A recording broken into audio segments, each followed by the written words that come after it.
Ladies and gentlemen, please join me in congratulating Gina and Danny. Okay? Gina is a January Aquarius, and Danny is a February Pisces. And the other day, they got married. They got married in Las Vegas. And I was salty because I really wanted them to take a picture with Elvis. I really did. I wanted them to take a picture with an Elvis impersonator. Hopefully let him marry them, because I want to do that, because I'm kind of quirky, you know. But I wanted them to take a picture with Elvis so I could use it for the thumbnail. But they didn't take a picture with Elvis, but they did send me that beautiful picture for the thumbnail. So on the thumbnail of this video, that is Gina and Danny. And they got married on what I believe was November the 8th.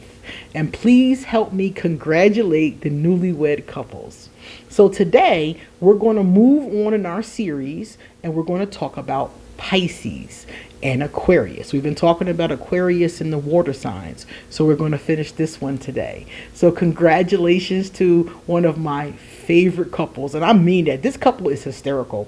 Every time I call to do a reading with them, they do it together. So we're all three of us having the conversation, and they are so funny. The way that they bounce off of each other keeps me cracking up. So let me do the introduction, and then we're going to go into the attraction between Pisces and Aquarius and what makes it work and what makes it challenging. Okay? So I am QueenAusetHeru, and thank you for joining me for another wonderful edition of Ask an Aquarius. If you haven't already, please hit the red subscribe button and smack the bell. Also, if you like this video, please give it a thumbs up and pass it on to everybody on the planet. I want everybody on the planet to see these videos, okay? If you have a positive comment, please drop it for us in the comment section. Let me know your opinion about the Pisces-Aquarius matchup. And also, underneath this video is all of my information. So if you want to send me a gift like this beautiful ear cuff that some anonymous beautiful person sent me from my Amazon wish list, if you want to become a patron on Patreon, if you would like to get some Ask an Aquarius merchandise, or if you want to get a reading done, all that information is underneath the video. Okay, so check it out. All right, so the thing is, people want to know, why are some Pisces attracted to Aquarius and vice versa? So from the Aquarius Pisces dynamics that I know, because I know of a lot of them, this is a very common matchup. And I think the reason why they're attracted to each other and why the matchup is there, because of the similarities. And the similarities between Pisces and Aquarius are spirituality is a big one. Oftentimes, both of us are into new age spirituality, ancient spirituality. I should call it ancient spirituality because it's not even new. But a lot of times we're into that. Things like tarot, getting readings. A lot of us are into energy work. We understand spirits, things like that. So oftentimes Aquarius and Pisces connect on that level. We're also both a little odd. Eccentric is the word I'm thinking of. And not all of us, but many Aquarius and Pisces are accused of being a little eccentric. And I do see this energy with us. So that's another reason. Pisces is a water sign. Aquarius is an air sign, but Aquarius is the water bearer. So oftentimes the Pisces helps the Aquarius with our emotions. Water is emotion sometimes anyway, represents emotion sometimes. So if you can get into a relationship with a decent, healthy relationship with a high vibrational Pisces, an Aquarius can learn a lot from them about emotion, how to deal with it, how to navigate it, how to swim in it. Pisces is the fish, so fish know how to swim, and they can teach you, Aquarius, how to deal with your feelings if you let them. You gotta let them do it. Now, on the flip of that, Pisces are not, some Pisces on the one side of the spectrum are delusional, okay? They don't know their imagination from anything else. They can't differentiate between the two. Some of them, hashtag not all Pisces, and the other ones they can and do, but their problem is more so they're not always good with the physical aspects of life. Pisces in this capacity often tell me that they have a hard time with tasks that are like making money, for example, taking care of their home, things like that. And of course, it's not all of them. Some of them are great at this, but some of the ones that I've met have talked about having that problem. It's like not being grounded or down to earth enough. They tell me they don't feel at home on earth. They don't feel at home in their bodies. They often struggle with that. They often struggle with that kind of feeling. And many of them are very close to their family or their friends or their chosen communities because of that uneasy kind of feeling they tell me about. So those are the two kind of vibrations, and Aquarius help with that because Aquarius are really down to earth. So we can help them be a little bit more practical in that kind of way, because we're known for being eccentric, but we're also known for simultaneously being down to earth. So we can help them with that if they allow us to, once again. So that Pisces Aquarius dynamic can be very helpful to each other. And when they don't work, when we don't work, it's generally because it's too much. Sometimes Pisces are too much for me. It's too much togetherness. It could be too much emotion, too much feeling, too much woo-woo.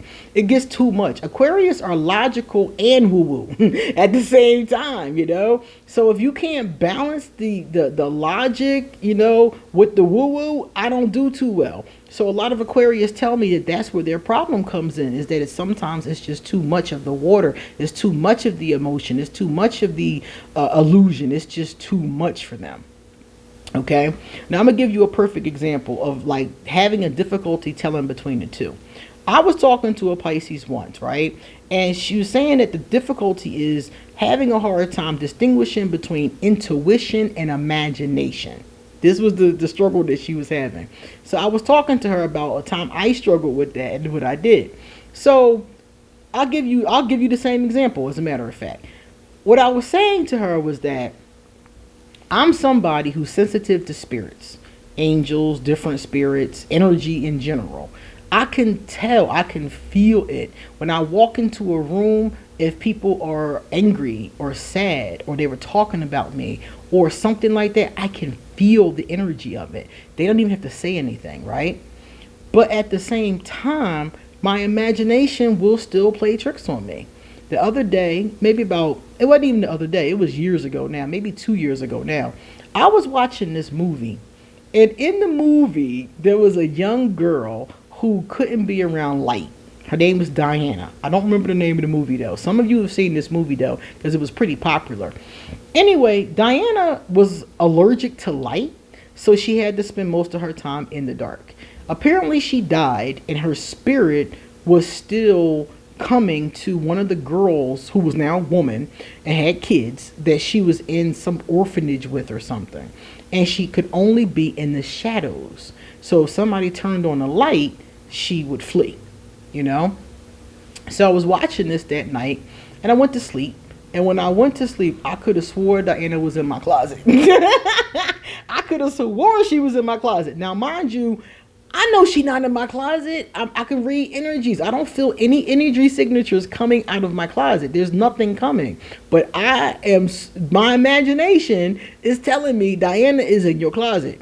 I had to get up out of bed and close the closet door because it was making me so anxious that I couldn't go to sleep. Now this is ridiculous because I could feel the energy signature and there was nothing and no one in the closet. But every time a light would, there's a window on this side of the room and the closet is on this side of the room. Every time a light would come from this side of the room, I swore it was over there because it would reflect over there. And I'm looking, I'm like, I think Diana's in my closet. Oh man, I couldn't sleep that night.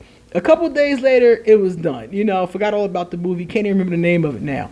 But the point is that that's the difference between intuition and imagination. My imagination thought Diana was in a closet. My intuition knew that she was not. So this Pisces, when she and I were talking, she was telling me that she has a hard time figuring out which is which. Okay? And I feel like as an Aquarius, just using logic could help with that kind of a thing. And when it doesn't work between the Pisces and the Aquarius, I think it's because they're not allowing they're not being teachable, and they're not allowing the other one to help balance them out a bit. I think sometimes Aquarius will resist these emotional lessons They'll resist digging into their heart chakra. They will resist talking about their feelings. They're going to resist that sometimes. And I think that on the flip, Pisces may resist, even hearing, well, this might be your imagination. They might not want to hear that. Like, how dare you say that to me, Or Pisces might, and I ain't going to say might. I would never say to a Pisces, you're too sensitive. I wouldn't tell anybody they were too sensitive. Sensitivity is something that just is what it is. That's like telling somebody they're too short. It just is what it is. Nothing they can do about it. So I wouldn't tell a person they're too sensitive about something. I think that's something a gaslighter says. I wouldn't tell somebody that. I think people are entitled to their feelings. But with an Aquarius, it might be difficult to deal with those feelings and to deal with that all the time. I know a lot of Pisces, I told you earlier, a lot of the Pisces I've known personally have been very family oriented, or their friend group oriented. And I'm a loner, I like to be by myself, and I'm with a person. I want it to be me and that person. I don't want to be me, you, and your daughter, your son, your grandma. I don't want to do that. I wouldn't just hang with you, do us, and move on. It changes the whole dynamic the more people that you add. And one of the Pisces that I was cool with, every time I went to hang with her, it was an entourage of people, and it made me so uncomfortable, because it was like all I wanted to do was hang with her, do some shopping, and go home, but I got to deal with what this one wants to do and where this one wants to go and what this one said. It was ridiculous. And I've come across that with a number of different Pisces associates of mine, put it like that. So it was like this kind of energy. And I know this is not all Pisces, but the ones I've dealt with, I specifically dealt with that issue. And it was annoying. It was very annoying. And I stopped hanging with those people, because it was like, if we can't just hang, if you need an entourage to hang, then we can't hang, I used to have a huge entourage when I was a young girl. I outgrew that. So now I want quality one-on-one interactions with my friends. And, it could even be more than one. But I don't want to be with people that aren't my friends. You bringing people I don't even want to talk to for real. I'm being polite because this is your squad, but it's not. You're not. The Pisces I'm talking about wasn't, and this happened in 3 different relationships. They weren't thinking about my comfortability.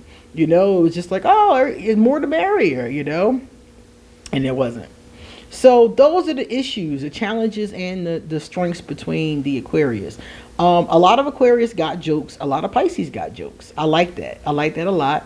I told you about that as far as Gina and Danny are concerned. That's one of the things I think does make their relationship work, and can be very helpful with other relationships too, in other sun signs as well. Humor. Humor is a great aspect to have in a relationship. I always know when I come across couples that laugh together, those are my couples that stay together the longest. So I think that's awesome. But yeah, that's my feelings about the Pisces attraction to Aquarius and vice versa. Does it work? Sometimes. It's not optimal. I'm gonna be honest with you. It's not the best combination. The best combination with Aquarius is air or fire. But depending upon what's going on in your personal chart, let's say, for example, you're an Aquarius, but you have a lot of water in your chart. You're going to do better with a Pisces than you might do with a Sagittarius. Your personal chart really plays a lot into it. So if you don't know your personal natal chart, if you don't have a printout of it, I offer natal charts.